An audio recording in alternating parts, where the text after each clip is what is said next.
In 1844, New Jersey adopted a new constitution that broadly proclaimed all men to be free and independent. In the 1845 case of State versus Post, the court examined what that proclamation meant for slaves in the state.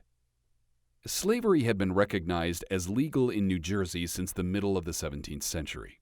The practice persisted throughout the colonial period and even continued after the American Revolution. In 1798, the state legislature passed a law declaring that every person who was then a slave would remain a slave for life unless set free by the slave owner.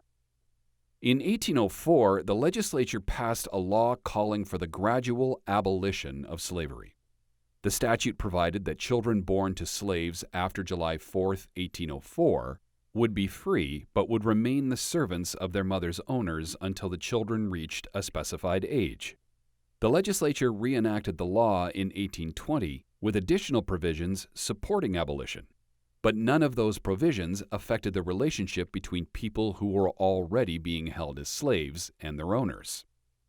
New Jersey's 1844 Constitution declared in Article 1, Section 1 that, quote, all men are by nature free and independent and have certain natural and unalienable rights, among which are those of enjoying and defending life and liberty, unquote.